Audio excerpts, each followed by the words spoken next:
Bismillahirrahmanirrahim. Assalamu alaikum.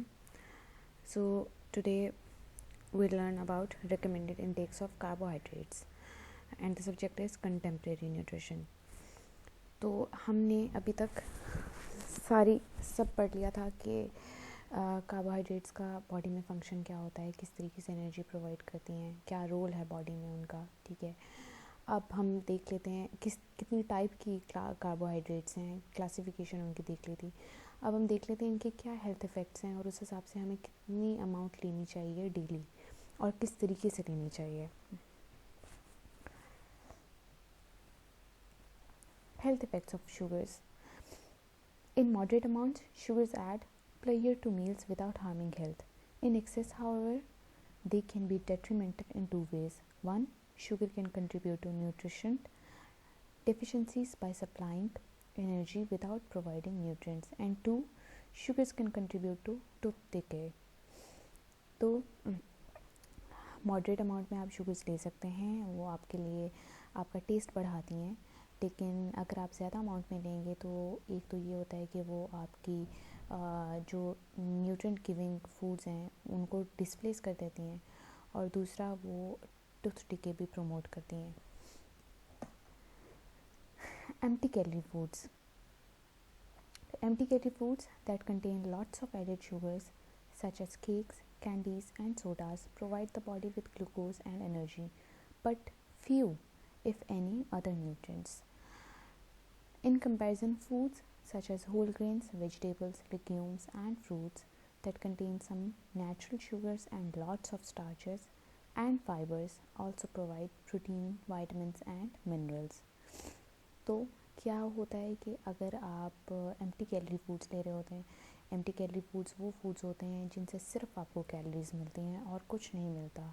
ठीक है, तो या फिर आपको उनमें से और वो किस फॉर्म में आपको मिल रही होती हैं, फैट्स और शुगर्स के फॉर्म में. ठीक है, तो जो एम्प्टी कैलोरी फूड्स होते हैं उनको हम इसलिए एम्प्टी कैलोरी कहते हैं क्योंकि वो बाकी न्यूट्रिएंट्स आपको प्रोवाइड नहीं कर रहे होते.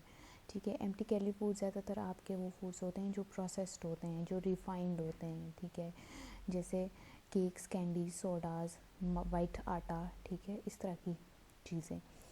लेकिन इन कंपैरिजन अगर आप नेचुरल फूड्स लें, रॉ फॉर्म में लें, ठीक है, जैसे होल ग्रेन्स हैं, लेग्यूम्स हैं, दालें हैं, वेजिटेबल्स हैं, फ्रूट्स हैं, ठीक है, होम कुक्ड मील्स खाएं. ठीक है, तो उनमें क्या होता है कि उनमें भी शुगर और फैट तो होती है लेकिन उनमें स्टार्चेस होती हैं, उनमें फाइबर्स होते हैं, प्रोटीन्स होते हैं, वाइटामिन्स होते हैं, मिनरल्स होते हैं और ये सब हमारी डाइट के लिए बहुत ज़्यादा ज़रूरी हैं. तो ये जो फूड्स होते हैं इनको हम न्यूट्रिएंट डेंस फूड्स कहते हैं कि उनके अंदर कैलोरीज भी होती हैं और बाकी सारे न्यूट्रिएंट्स पैक्ड होते हैं. ठीक है, और हमें इसी तरह के फूड्स की ज़रूरत होती है बजाय ये कि हम सिर्फ कैलोरीज कंज्यूम करें.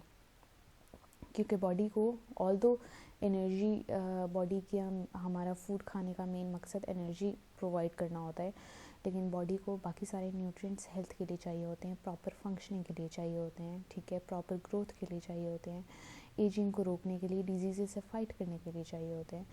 तो न्यूट्रिएंट डेंस फूड्स आपके ये होते हैं और एम्प्टी कैलोरी फूड्स आपके वो होते हैं जिनमें एडेड शुगर्स होती हैं, फैट्स होते हैं जो सिर्फ आपको कैलोरीज प्रोवाइड कर रहे होते हैं.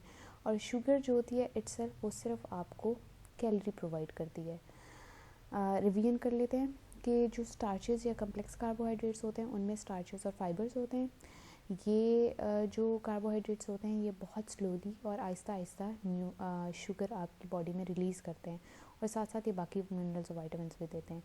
जबकि जो खाली शुगर्स होती हैं वो सिर्फ आपको कैलोरीज देती हैं, इसके अलावा वो आपको और कुछ नहीं दे रही होती. ठीक है, अच्छा, for example, a person spending 200 kilocalories of a day's energy allowance on a 16-ounce soda gets little value for those kilocalories. In contrast, a person using 200 kilocalories on 3 slices of whole wheat bread gets 9 grams of protein, 6 grams of fiber and several B vitamins. तो देखें, ये सिर्फ comparison हुआ है. एक तरफ एक individual एक सोडा ड्रिंक पी रहा है और दूसरी तरफ एक इंडिविजुअल ने 3 स्लाइसेस होल व्हीट ब्रेड के लिए हैं. ठीक है, दोनों के दोनों जो फूड आइटम्स हैं वो आपको 200 किलो कैलोरीज देते हैं. ठीक है, तो जो आपका सोडा है, ठीक है, वो आपको सिर्फ शुगर देगा, किलो कैलोरीज देगा, ठीक है, जबकि जो होल व्हीट ब्रेड है वो आपको प्रोटीन भी दे रही है, फाइबर भी दे रही है और विटामिन्स भी दे रहे हैं इन एडिशन टू आपकी कार्बोहाइड्रेट्स, ठीक है। तो अब आप देखें कंपैरिजन में 3 slices of whole wheat bread ज़्यादा बेहतर है, क्योंकि इनमें फ़ाइबर भी होता है, तो वो आपका पेट भी भरते हैं, जबकि 16 आउंस सोडा एक लिक्विड है और वो आपके पेट से बहुत जल्दी डाइजेस्ट हो जाता है और आपका पेट बहुत जल्दी खाली हो जाता है दोबारा से और आपको फिर से भूख लगती है, ठीक है। तो इन कंपैरिजन आप ज़्यादा खाते हैं। For the person who wants something sweet, a reasonable compromise might be 2 slices of bread with a teaspoon of jam on each. तो अगर आप कुछ मीठा खाना चाह रहे हैं तो आपके लिए कॉम्प्रोमाइज़ ये होगा कि आप 3 स्लाइसेस के बजाय 2 स्लाइसेस ब्रेड ले लें और 1 टीस्पून आप जैम ले लें। इस तरीके से आप अपनी ज़बान का टेस्ट भी कायम रख सकते हैं और आपकी जो है कैलोरीज एक्सीड भी नहीं होती हैं आपकी टोटल एनर्जी रिक्वायरमेंट से। The amount of sugar a person can afford to eat depends on how many discretionary kilocalories are available beyond those needed to deliver indispensable vitamins and minerals. अच्छा, अब ये बात हुई है कि आप कितनी शुगर अपनी डाइट में से ले सकते हैं, वो आप इस तरीके से देखते हैं कि आपके पास कितनी किलो कैलोरीज बचती हैं, मतलब आप जितने भी फूड आइटम्स लें, ठीक है, वो आपके इस तरीके से आपका डाइट प्लान होना चाहिए दिन का कि वो आपको आपके सारे वाइटामिन्स और न्यूट्रिएंट्स और मिनरल्स और फाइबर्स आपको एक दिन के प्रोवाइड कर रहे हैं। उसके बाद अगर आपकी फिर भी किलो कैलोरीज बचती हैं तो उसमें आप एडेड फैट्स और शुगर्स लेंगे। By following my pyramid and making careful food selections, a typical adult can obtain all the needed nutrients within an allowance of 1500 kilocalories. तो अगर आप केयरफुल सिलेक्शंस लेते हैं, आप फूड कंपोजिशन टेबल्स फॉलो करते हैं, माई pyramid फॉलो करते हैं, डाइटरी गाइडलाइंस फॉलो करते हैं, तो आप बहुत अच्छे तरीके से इस तरह की डाइट ले सकते हैं जिसमें सारे न्यूट्रिएंट्स आपके लिए अवेलेबल होंगे और आपका ज़बान का टेस्ट भी रहेगा। Some people may have more generous energy allowances. For example, an active teenage boy may need as many as 3000 kilocalories a day. If he eats mostly nutritious foods, then he may have discretionary kilocalories available for cola beverages and other extras. While in contrast, an inactive older woman who is limited to fewer than 1500 kilocalories a day can afford to eat only the most nutrient dense foods with few or no discretionary kilocalories available. तो आप पे depend करता है कि आपके पास आप कितनी added sugars या किलो कैलोरीज ले सकते हैं। जैसे फॉर एग्जांपल कुछ लोगों का एनर्जी अलाउंस ज़्यादा होता है और कुछ लोगों का कम होता है। फॉर एग्जांपल एक एक्टिव ग्रोइंग टीनेज बॉय हो, ठीक है, और उसके कंपैरिजन एक इनएक्टिव ओल्डर वुमेन हो, ठीक है, तो दोनों को दिन में जो किलो कैलोरीज चाहिए होंगी वो उनके अमाउंट ज़्यादा होगी, डिफरेंस होगी। जैसे टीनेज बॉय के लिए 3000 किलो कैलोरीज अ डे उसको रिक्वायर होंगे क्योंकि उसको ग्रोथ भी होनी है, ऊपर से बीइंग अ मैन उसके लीन मसल ज़्यादा बनने होते हैं, ठीक है, in comparison to inactive older women जिसकी फ़ैट ज़्यादा है, जो उसकी ग्रोथ भी रुक चुकी हुई है, ऊपर से वो इनएक्टिव है, एक्टिव भी नहीं है, तो उसको सिर्फ 1500 किलो कैलोरीज पर डे चाहिए होंगी। तो अब वो उसने अपनी 1500 किलो कैलोरीज इस तरीके से पूरी करनी है कि वो न्यूट्रिएंट्स फूड्स ले ताकि उसके सारे न्यूट्रिएंट्स और विटामिन्स पूरे हो सकें। जबकि जो एक्टिव टीनेज बॉय है उसके पास अच्छा खासा अलाउंस है एनर्जी का, तो वो अपने सारे न्यूट्रिएंट्स फूड्स भी ले सकता है और उसके अलावा एक्स्ट्रा कैलोरीज जो है वो अपनी कोला बेवरेजेस और बटर फैट इस तरह की चीज़ें खा के पूरी कर सकता है, ठीक है। तो उसको इतना ज़्यादा नुकसान नहीं होगा जितना कि उस इंडिविजुअल को जिसकी डाइट में किलो कैलोरीज एक्सीड हों उसको नुकसान होगा। Some sugar sources are more nutritious than others. Consider a fruit, say an orange. The fruit may give you the same amounts of fructose and glucose and the same number of kilocalories as a spoonful of sugar or honey, but the packaging is more valuable nutritionally. The fruit's sugars arrive in the body diluted in a large volume of water, packed in fiber and mixed with essential vitamins, minerals and phytochemicals. तो difference अगर check करें fruit में, जैसे for example orange है, या फिर sugar में या 1 टीस्पून हनी में, तो बहुत ज़्यादा डिफरेंस है. दोनों सेम अमाउंट्स ऑफ न्यूट्रिएंट्स देंगे, दोनों same amounts of kilo calories provide करेंगे. 1 चम्मच हनी का या 1 चम्मच चीनी का, उसके कंपैरिजन एक पूरा का पूरा ऑरेंज, दोनों सेम किलो कैलोरीज प्रोवाइड करते हैं. लेकिन जो ऑरेंज है उसमें आपको फाइबर भी मिलता है, उसमें आपको large volume of fluid water भी मिलता है, मिनरल्स भी होते हैं, फाइटोकेमिकल्स भी होते हैं, ठीक है, और साथ में उतनी कैलोरीज भी होती हैं. बल्कि उसकी जगह जब आप खाली 1 चम्मच चीनी का या हनी का लेते हैं तो उसमें आपको हनी में कुछ फाइटोकेमिकल्स होते हैं, लेकिन उसके अलावा चीनी में और बाकी हनी में किलो कैलोरीज होती हैं, ठीक है. तो उससे आपको एडेड न्यूट्रिएंट्स नहीं मिलेंगे, दूसरा आपका पेट भी नहीं भरेगा. तो आपने इस तरीके से अक्लमंदी से आपने अपनी फूड चॉइसेस, फूड सोर्सेज देखनी होती हैं.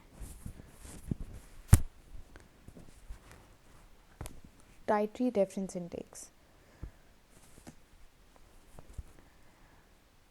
अब आपकी कार्बोहाइड्रेट्स की डाइटरी रेफरेंस इंटेक कितनी होनी चाहिए, ठीक है, कितनी रिकमेंडेड अलाउंस है आपकी कार्बोहाइड्रेट की एक इंडिविजुअल के लिए एक दिन में. Energy needs are listed as total kilocalories, and these amounts include caloric intake from fat, protein, and carbohydrate. According to the most recent DRIs, 45% to 65% of an adult's total caloric intake should come from carbohydrate foods. This translates to 225 to 325 grams of carbohydrate for a 2000 kilocalorie per day diet. तो आपकी जो macros हैं, macro nutrient distribution range है, या carbohydrate की DRI है, वो 45 to 65% of an individual's total caloric intake है.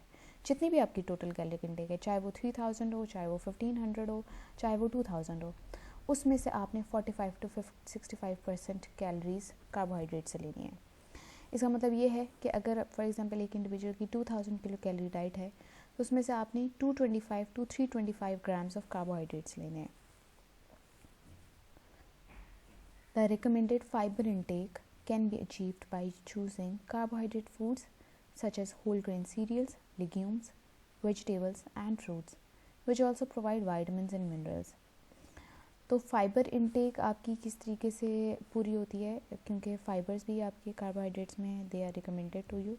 तो फाइबर इनटेक आपकी इस तरीके से पूरी हो सकती है कि अगर आप जो भी आप अपना कार्बोहाइड्रेट फूड लेते हैं वो आप इस तरीके का लें, जैसे होल ग्रेन सीरियल्स हैं, लेग्यूम्स हैं, वेजिटेबल्स हैं, फ्रूट्स हैं, तो उनमें आपको आपकी फाइबर भी पूरी आ जाएगी. In addition, the DRIs recommend limiting added sugar to no more than 25% of total kilocalories consumed. अब एडेड शुगर्स वो होती हैं जो आप खाने में खुद ही से डालते हैं, जैसे जितने भी आप बेवरेजेस बनाते हैं, शरबत बनाते हैं, उसके अंदर चीनी मिक्स करते हैं, दूध के अंदर चीनी मिक्स करते हैं, दूध सोडा बनाते हैं, ठीक है. इसके अलावा आप चाय के अंदर चीनी डालते हैं, ठीक है.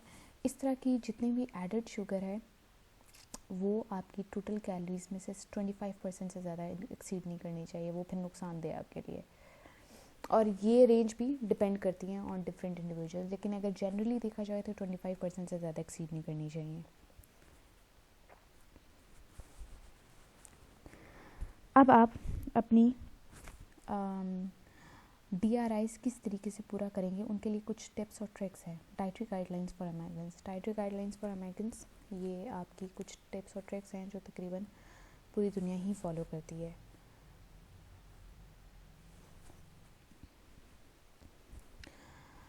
The dietary guidelines for Americans are general guidelines for the promotion of health. Therefore, they do not specifically outline calorie consumption or where those calories should come from. Instead, the guidelines advise individuals to do the following with regard to carbohydrate-rich foods: reduce the intake of calories from added sugars, limit the consumption of foods that contain refined grains, especially refined grain foods that contain solid fats, added sugars and sodium. तो पहले point में कहा हुआ है कि आपने added sugars नहीं लेनी. दूसरा पॉइंट ये है कि आपने रिफाइंड ग्रेन्स नहीं लेने, ठीक है. रिफाइंड ग्रेन्स आपके होते हैं जो ज़्यादा प्रोसेसिंग से गुजर के गए होते हैं, ठीक है। तो जब उनकी प्रोसेसिंग होती है तो उनमें से काफ़ी जो आपके लिए फ़ायदा वाली चीज़ें हैं, आपके जो फाइबर्स हैं, जो बाकी न्यूट्रिएंट्स पैक हुए होते हैं, वो सब निकल जाते हैं उसमें से, ठीक है। जैसे फॉर एग्जांपल अगर आटा है, आटे में से हम सूजी निकाल दें, ठीक है, और बाकी ब्रान वगैरह निकाल दें, चोकर निकाल दें, तो एंड में आपका सफ़ेद आटा रह जाता है। और सफ़ेद आटा इतना ज़्यादा फ़ायदेमंद नहीं है, वो सिर्फ आपको शुगर्स दे रहा होता है, ठीक है। तो आपने रिफाइंड ग्रेन्स कम करने हैं अपनी डाइट में से, ठीक है। स्पेशली वो वाले ग्रेन्स जिनमें सॉलिड फैट्स या एडेड शुगर्स या सोडियम ज़्यादा हो। ये सब जो हैं आपके ज़्यादातर इस तरीके से होते हैं जो बेकरी आइटम्स आपको मिलते हैं बाज़ार से, ठीक है। वो टोटली एक प्रोसेस्ड फूड है जिसमें एडेड शुगर भी होती है, सॉलिड फैट्स भी होते हैं, सोडियम भी ज़्यादा होता है और ऊपर से रिफाइंड ग्रेन्स भी होते हैं उसमें। नेक्स्ट है आपका consume at least half of all grains as whole grains. Increase whole grain intake by replacing refined grains with whole grains. Increase vegetable and fruit intake. Eat a variety of vegetables, especially dark green, red and orange vegetables, as well as beans and peas. तो आपने at least आपके जो whole grains हैं जितने भी आप ले रहे हैं उसमें से आपने एटलीस्ट हाफ जो है सारे ग्रेन्स लेने हैं, ठीक है। मतलब आपका इसका मतलब ये है कि इसका मतलब ये है कि आपने कम्प्लेक्स कार्बोहाइड्रेट्स लेनी है, ठीक है।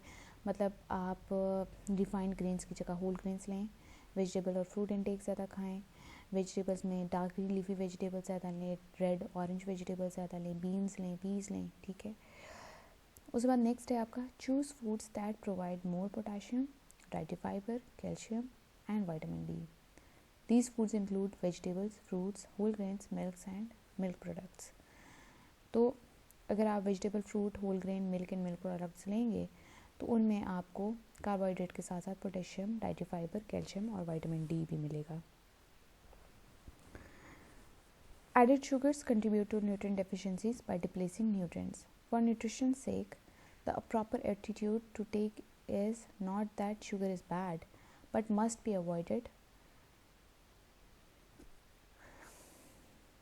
because nutritious foods must come forward first. If nutritious foods crowd sugar out of the diet, that is fine, but it should not be the other way around. As always, balance, variety and moderation guide healthy food choices. तो आपकी जो added sugars हैं वो nutrient deficiencies को displace कर रही होती हैं, वो उनकी वजह से न्यूट्रिएंट डेफिशिएंसीज़ होती हैं क्योंकि वो आपके न्यूट्रिएंट डेंस फूड्स की जगह उसको डिस्प्लेस कर देती हैं विद एडेड शुगर्स। तो शुगर्स आपके लिए नुकसानदेह नहीं है, लेकिन हमेशा आपके लिए न्यूट्रिएंट डेंस फूड पहले आना चाहिए। पहले आप न्यूट्रिएंट डेंस फूड्स अपनी चॉइसेस पूरी करें, उसके बाद आप अपनी डाइट में एडेड शुगर्स ले सकते हैं। लेकिन ऐसा नहीं होना चाहिए कि आप पहले एडेड शुगर्स लें और उसके बाद सोचें कि न्यूट्रिएंट डेंस फूड्स जो हैं वो कैसे पूरे करने अपनी डाइट में। So this is it for today. Thank you for your consideration. Allah Hafiz.